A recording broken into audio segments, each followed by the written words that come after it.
Hi, Mike Gibson, Payal Kohli here with Access Points, and we're here for Sunday's wrap-up. A lot of great trials today, Payal. Let's start with Ocean, dosing study, looking at an LP-A inhibitor. You know, Payal, there are a lot of people out there like me. LDL is 70, on statin, Zetia, a PCSK9 inhibitor, but have an elevated LP-A. Mine's 2.5 times normal. Wow. And they don't know it. You know, there's a lot of lack of awareness. So they studied a small RNA inhibitor, and it dropped those LP-A levels by 70 to 100% out at 12 to 24 weeks. So you're a preventive cardiologist. What did you think? Honestly, Mike, I'm blown away. I mean, the siRNA technology in cardiology, it's incredible. I mean, we're seeing it now with inclisiran. Now we're seeing it with LP-A inhibitors. And I think preventing something early and doing it for the duration of somebody's lifetime can really, really change their risk. So obviously the risk reductions, dramatically impressive because we're seeing such incredible reductions in the levels of LP-A, but I also think that the sustainability over time, it really makes this an appealing therapy. What I'm hoping for is cardiovascular outcomes data as soon as possible so that we can really decide whether this is going to reduce our patient's risk or not. We can put you on one, in fact. Yeah, I'm going to get on one as soon as I can. But you're pointing to the problem of, you know, longer is better as well as lower is better. We think that's the case. Another important study was the RESPECT-EPA study. You know, they had done the JELIS study in Japan looking at purified EPA. That set the stage for the REDUCE-IT study. A lot of controversy out there about omega fatty acids and their benefits.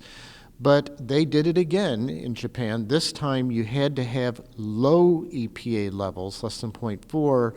They used a little lower dose than what's used in REDUCE-IT. They used 1.8 grams instead of that usual 4-gram dose. And close but no cigar, a P of 0.055 on cardiovascular death, MI stroke, urgent revasc. But when you looked at sudden death, MI stroke, and urgent revasc, P of 0.03, what do you think? Some interesting thoughts I had. So those curves were essentially overlapping until about 4 years, which is when they started to diverge. So I think some of this is that we see the benefits of this happening later.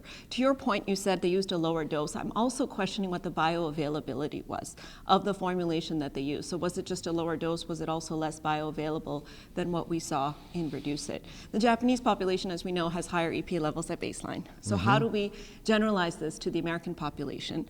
The LDL levels in this trial were better controlled. They were close to 81, as opposed to what they had been in JELIS, which was 182. So part of why we maybe didn't see a signal was because this population might have been better controlled as well. And interestingly, we did see a signal for atrial fibrillation. Yeah. So we are seeing that happens in many, many trials. Both in this trial and REDUCE-IT, you saw an increase in atrial fibrillation, which is odd. I thought with stabilizing membranes to go down. Another one was EMPA-KIDNey. These were people, 6,600 people with chronic kidney disease. That's a GFR between 20 and 45, 28% reduction in progression of kidney disease. That's having your GFR drop down below 10, or a 40% reduction in GFR, or cardiovascular renal death. Pretty tough endpoints. A pretty good absolute risk reduction there, over 4%.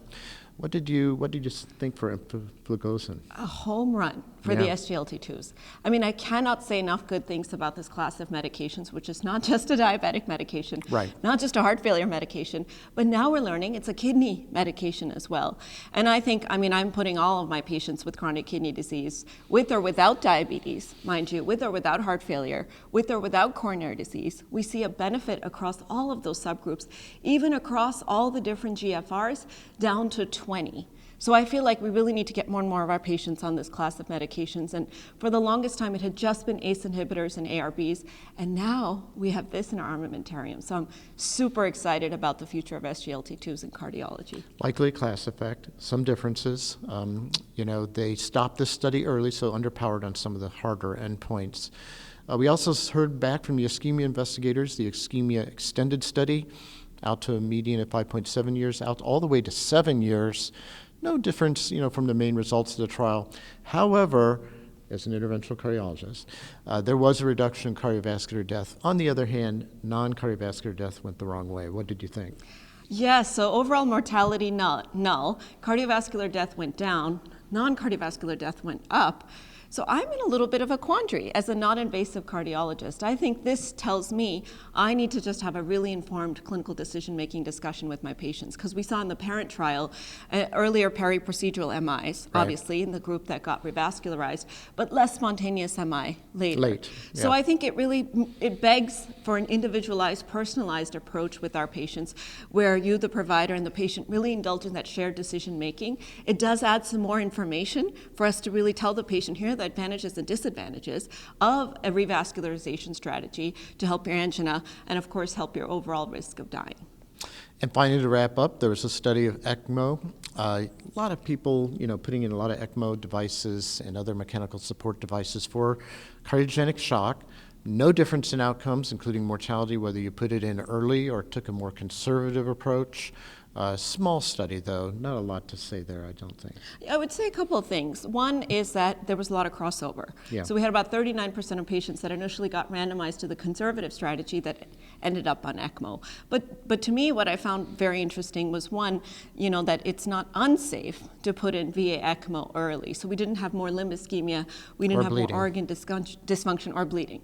Exactly. So that may be a strategy up front. I congratulate the investigators just to try to do a study in shock, because I know it's so difficult with that patient population. I also think they assumed a reduction of 50%, which may have been a little bit aggressive. Well, we're interventional cardiologists. You always reach for the stars. You always reach for the stars, yeah. Thanks, Payal. Thanks for joining us. Thanks for joining us here at Access Points.